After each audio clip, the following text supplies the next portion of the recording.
Kelsey Pike, welcome to Paper Talk again. Thanks for having me. Yeah, listeners. I had Kelsey on in January of 2021, episode number 71. If you want to listen back, that was kind of a normal episode. But Kelsey has a new book coming out, or it's out, and I'm really excited to talk about it. We're talking about modern paper making. Congratulations, Kelsey. Thank you so much. Here it is. Beautiful. Yay. Yeah. So, concurrent with building my business, I had been working a part-time job at the Art Institute. But in 2020, that job ended. So I started, I was doing paper full time. And we started a program for early 2021 called the Monthly Paper Parcel. The Monthly Paper Parcel was my way to make sure that I got to do that, make sure I had time for fun and interesting things. So it's a subscription box. Anyway, so how the book came to be. Mm-hmm. So I'm making all these weird papers for the parcel. I'm taking videos of them. I'm posting them on Instagram as reels, which is, the thing that you do. And then I just get an email out of the blue from C&T Publishing, from Madison and Edison there, an editor there. She says, I've seen your videos. Would you like to work with us to write a book? Mm. Uh, But the heat shrink mesh, the way that I describe how to attach it is you cut it to the size of the frame, Mm-hmm. um, and then you like staple gun it on there. But you do it in the same way that you would stretch a canvas. So you do like one side and then opposite, and then top and then bottom, So it's and then you really sort of like taut. stretch it from Yeah. there. Yeah. Mm-hmm. And then I like to apply um, like epoxy around the edge of all of that, like where the mesh overlaps the frame, where the mesh ends, Right. so that it's all encased, so that it's not Mm-hmm. like fraying or getting caught on things, Mm-hmm. and it's really easy to clean.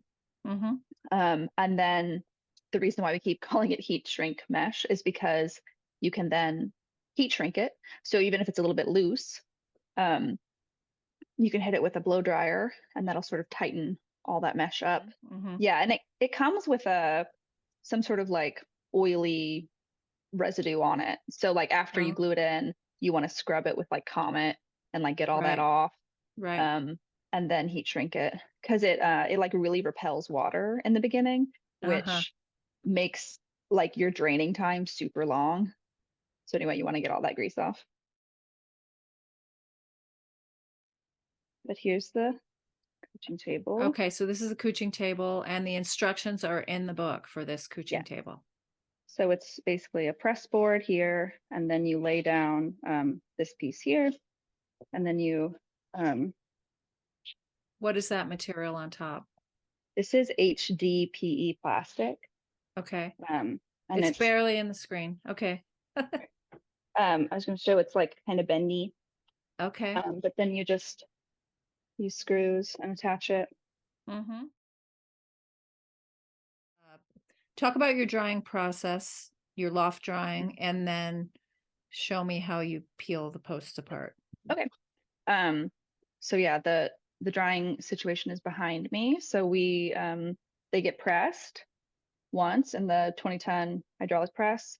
And then we exchange press it. So we take everything out and then we sort of like reshuffle it. We take out the wet towels and put in dry towels and then we press it again. And that process takes like an hour, basically. Um, so then after they come out the second time, they're like dry to the touch. They're not dripping or anything like that. And then they get hung on this clothesline. It's an elaborate clothesline um, with clothespins. The thing that's cool about this is that it's like hung over the railing to my studio, so it's not taking up any floor space, but it's like attached to the ceiling. But anyway, then the things hang there, and we have a fan that's like right here that angles on it and blows all night. And then there's also like the building HVAC Mm-hmm. has a vent back there that also sort of blows this way. Anyway, they're usually dry like the next day. So every little packet here is 5 sheets of paper with Pellon in between. And Pellon on the front and the back.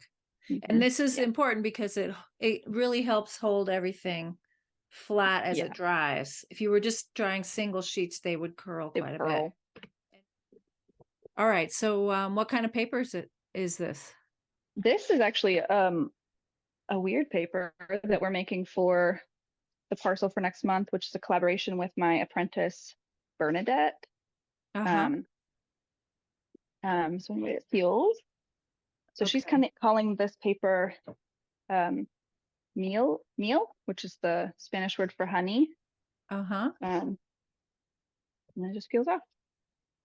So Oh, this and one it's has a lot super more. flat. Yeah, But it just what has a lot of like fibery bits in it. okay. One thing I wanted to talk about and have you show us is your pump system because I have thought of Mm, this forever, but I've never gotten to the point where I actually did it. But I'm like sick of lifting half-gallon buckets of water and dumping them in my sink. First, I didn't have a sink big enough to dump them into. Now I do. yeah. So water is heavy, pulp is heavy, and you've come up with a great solution. So here's the press, and it has the gutters, So it collects all the water when you're pressing. Yeah. and then it goes into these tubes that go Okay. into here, and then here's the condensate pump. Ah, Um, and then, so the way that it pumps is that it pumps like straight up right out of the press. So it goes sort of up from here. It's behind okay. all this storage here. Um, and then it just goes all the way around the studio, and then into this big pump. Um, Ah, this. So this okay. is a sump pump, which is used to like clear out like a, like a flooded basement or something. Sorry, there it is. Right. Um, so that pump can handle a lot of debris and stuff. Um, so this collects water from the press and also from this whole formation area Oh, so in they're all here. connected. Yeah, I see all the Yeah, pipes. Right. yeah. And then when that gets, full to a certain amount, it Mm-hmm. pumps all of it into the main drain for the whole floor. This is a simple press that's Yeah. described in the book how to make. So let's look Yep. at it. Yeah. So it has two press boards basically, and you'd put all the stuff between the boards, and then And those are you like just 1 by, right? 1 inch thick. yeah, yep. Okay. Yeah. But you need Um, thick because they might bend otherwise. Yeah. yes, and then it has like wing nuts, and you just tighten this all the way down. Mm-hmm. Yep. You have recipes for how many? 12 or something. It's a really I nice think guide maybe it's and 30 colors. visual 30 colors. Okay. All the recipes have like 1 to 4 different colors in them, and they're just in the right ratios to make really beautiful colors. And the Um, recipes in the book are all ones that should be fairly easy to achieve. mm-hmm. Cool. Cool. And it'd be a great exercise to learn how to color pulp just to make Hmm. the recipes that you've provided, and then you can Yeah. go off on your own. Okay, you have a great section on paper making techniques. I'm particularly interested and want to focus on your several ways you use EVA foam because it's Mm, really interesting. So now I think you use 1/4 inch EVA foam. Is that right? yeah. So it's thicker. Right. Yeah. I think it comes in millimeters, so this is maybe 6 millimeters, I think. Okay. But as long as the mesh on the mold is wet, these shapes will just stick, and they're wet also. Right. And then when you pull it, they just sort of stick. Watch her So little, the way she like, you move the little foam pieces back and forth to make them stick on there. You have a Mm-hmm. system. Yeah. Like that. And you're dipping in really Sort of like this way. perpendicular so that they Yeah. don't slip. Yeah. Oh, and you did twice. And what pulp is that? This is an abaca and denim mix. I Okay. mostly dipped really shallow because this vat is very small. There's actually Right. no water in the studio today. There's a water main break outside. Oh, So okay. I pre-prepared this a couple days ago. Anyway, so then you can just peel them off and it leaves the Yes. hole. Look at that. That is And so then you can cool. imagine if I layered this over another sheet, then that would show the color through. Right. Now, Yep. do you do that double dipping from two sides usually, or can you No, just not dip usually. one? Okay, that's just You can because, dip one. That was yeah, just, I don't know. right. That was just me being nervous about the camera or something. Well, I meant specifically with the foam, but you can do it No, with the foam you can too. do it with Yeah. one. Yeah. Okay, But you cool. do want to have like more of an upright angle Yes. Right. to sort of pull it against rather than letting it Right. So the fall. foam sticks there and doesn't get dislodged.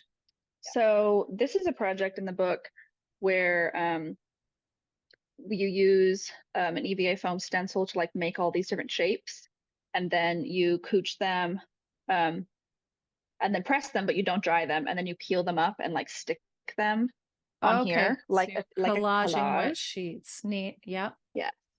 So that's one thing that we So do with that's the a EVA great foam. way if you have several colors, you can keep, yeah. Yeah. Hmm. And like if for instance you only have one vat, because you can like pre-make, you can do like one color at a time and then press them all and then do your vat with your like final base color and then just like peel them and place them. And this is Right. probably like the most obvious one. It's just you cut out with the EVA foam these shapes, and this is Mhm. actually there's a template in the book for these exact shapes. And then you'd cut them out on a full sheet of EVA foam, so it would be holes, in these shapes. So So then you you're would lay. making like a decal with holes in it. Yeah. Hmm. Yeah. So the Or like EVA foam could be a substitute decal. exactly. Yeah, we Yeah. do that for several things in the book. Okay. But then you like basically would lay down like a solid sheet of the grain Hmm. first, and then Hmm. you pull with the shaped decal this, and then lay it on top, and then it's a pattern paper. And this is fun. There's a photo of a bunch of different color variations of that. I think I have all of them, but there's like the opposite. And then another one is this arch shaped paper. Hmm. So we cut using the EVA foam, basically a little arch, like addendum that you like duct tape onto your decal. So Hmm. then the whole decal is like arch shaped. Right. Um, So for making a and shape then sheet. yes, Hmm. Okay. Well, super fun, Kelsey. Congrats again. And thanks for providing this amazing resource.